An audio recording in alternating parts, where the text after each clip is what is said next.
अस्सलाम वालेकुम रहमतुल्लाह। Welcome to Bilal Moin channel. अगर आप नए मेरे चैनल पर तो प्लीज़ ज़रूर सब्सक्राइब का बटन दबा दें और क्लिक कर दें बेल आइकन भी, ताकि आने वाली तमाम ख़बरें आप तक पहुंच जाएं। आज बहुत अच्छी इम्प्रूवमेंट हुई है ओमान में, बहुत अच्छी और बहुत बुरी भी खबर आई है, तो मैं दोनों आपसे शेयर करूँगा। लेकिन उससे पहले मैं आपको एक अपडेट दूँ कि बहुत ज़्यादा पूछा जाने वाला सवाल मुझसे, मतलब कॉल्स भी, कमेंट्स भी, व्हाट्सअप भी जो किए गए, वो ये है कि एयरपोर्ट कब खुलेगा। क्योंकि इस वक्त एयरपोर्ट आना जाना जो है बंदिश जो हुई है, उसकी वजह से लाखों लोग परेशान हैं, पूरी दुनिया में परेशान है। स्पेशली ओमान, पाकिस्तान, बांग्लादेश और इंडिया में तो बहुत ज़्यादा, क्योंकि हम लोगों का आना जाना बहुत ज़्यादा रहता है खलीजी ममालिक में। मेरी आज बात हुई, अभी इस वीडियो से थोड़ी देर पहले मेरी बात हुई है कंसर्न जो अथॉरिटीज़ हैं एयरपोर्ट की वहाँ पर। तो एयरपोर्ट की कोई विजिबिलिटी नहीं है अभी फ़िलहाल, कोई ऐसा चांस नहीं है। जैसे कुछ लोग कह रहे हैं 4 अप्रैल से पाकिस्तान अपने एयरपोर्ट खोल रहा है, कुछ लोग कह रहे हैं इंडिया की एयरपोर्ट खोल रहे हैं। उन कंट्रीज़ के एयरपोर्ट यस खुल रहे हैं, लेकिन ओमान पे इस वक्त सिर्फ़ और सिर्फ खसब के लिए फ़्लाइट चल रही हैं बस।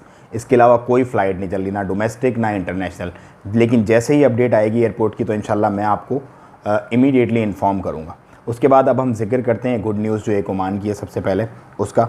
और वो न्यूज़ ये है कि जितने भी वीज़ा रिन्यूअल हैं, जो लोग परेशान थे, सवाल पूछते थे मुझसे, वीज़ा रिन्यूअल आप ऑनलाइन आरओपी की वेबसाइट से कर सकते हैं विदाउट एनी फ़ाइन। मतलब कोई फ़ाइन नहीं है। अगर आपका वीज़ा एक्सपायर हुआ है, आप रेजिडेंट हैं, आप उसको आरओपी की वेबसाइट पे जा कर के रिन्यू कर सकते हैं। और उसकी जो है अपना स्टैम्प वगैरह की, आरओपी की सील की कोई ज़रूरत नहीं है। आरओपी ने अपने बयानिए में आज ये ख़बर इंट्रोड्यूस बता दी है लोगों को कि you can go to ROP website और आप वहाँ जा कर के अपना वीज़ा रिन्यू कर सकते हैं। आप ओमान में हैं तो वेल एंड गुड। अगर आप बाहर हैं एक मैं आपको टिप देना चाहूँगा, जो कि आरओपी ने इटसेल्फ, जो डायरेक्टरेट ऑफ वीज़ा इमिग्रेशन है, उन्होंने भी दिए कि अगर आप बाहर हैं तो बेहतर है आप वेट करें तब तक विजिबिलिटी ना हो कि कब तक खुल रहा है। ऐसा ना हो आप अभी रिन्यू करें तो वो आपके 3, 4, 5 महीने वैसे ही निकल जाएँ। बाहर जो ओमान से हैं वो लोग वेट करें, अगर करना चाहते हैं तो कर दें, नो इशू एट ऑल। अगर एडवाइजेबल है, अगर आप वेट करना चाहें तो वेट कर लें, क्योंकि वो टाइमलाइन आपका जो आप अप्लाई करेंगे वो बच जाएगा।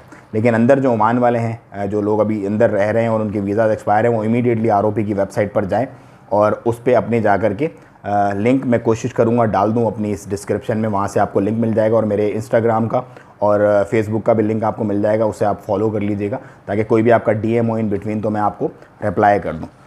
ये गुड न्यूज़ थी जो कि ओमान से थी।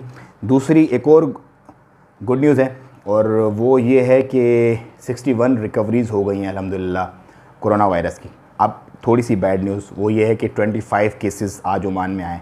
हाईएस्ट केसेस ये हैं, इनकी तादाद जो आज तक की मतलब तारीख़ के मुताबिक ओमान में विजिबल हुए हैं। तो इसकी देखिए एक्सपोनेंशियल ग्रोथ होती है, सबको मालूम है ये, तो ये बढ़ेगा ही। लेकिन हम इसे कंट्रोल कर सकते हैं सोशल डिस्टेंसिंग करके। टोटल जो केसेस की तादाद है इस वक्त ओमान में 25 न्यू जो केसेस हैं इनके साथ हो गई है 277 और 61 इसमें अंदर हो गए हैं रिकवर। अब हम जिक्र करते हैं बांग्लादेश का। बांग्लादेश का जो है 70 केस हैं टोटल और 8 डेथ्स हैं। मतलब 8 लोग, बंगाली भाई जो हैं हमारे वो प्लीज़ सुन रहे हो तो 8 लोग जो हैं मारे गए हैं अभी तक इस वायरस की वजह से, और 70 जो है वो आप लोगों के मुल्क में केसेस हो गए हैं अभी तक कोरोना वायरस का। पाकिस्तान की बात करते हैं तो 2709 केसेस हो गए हैं टोटल, 40 डेथ हो गई हैं और 130 रिकवरी हुई हैं वहाँ पर। 2709 केस, 40 डेथ, 130 रिकवरी। उसके बाद इंडिया की बात करते हैं तो 2567 केसेस हो गए हैं, 72 डेथ हो गई हैं और 192 रिकवरीज़ हो गई हैं वहाँ पर। इंडिया की ये इस वक्त पोजीशन है। टोटल अगर हम बात करें तो टोटल 11,27,528 केसेस हो गए हैं, 1.1 मिलियन केसेस हो गए हैं, 59,949 डेथ हो गई हैं और 2,34,023 रिकवरी हो गई हैं। 234,023 रिकवरीज हो गई हैं। अब अगर हम बात करते हैं कि आज 4 अप्रैल को किस मुल्क में सबसे ज़्यादा डेथ हुई हैं, तो वो मुल्क है स्पेन।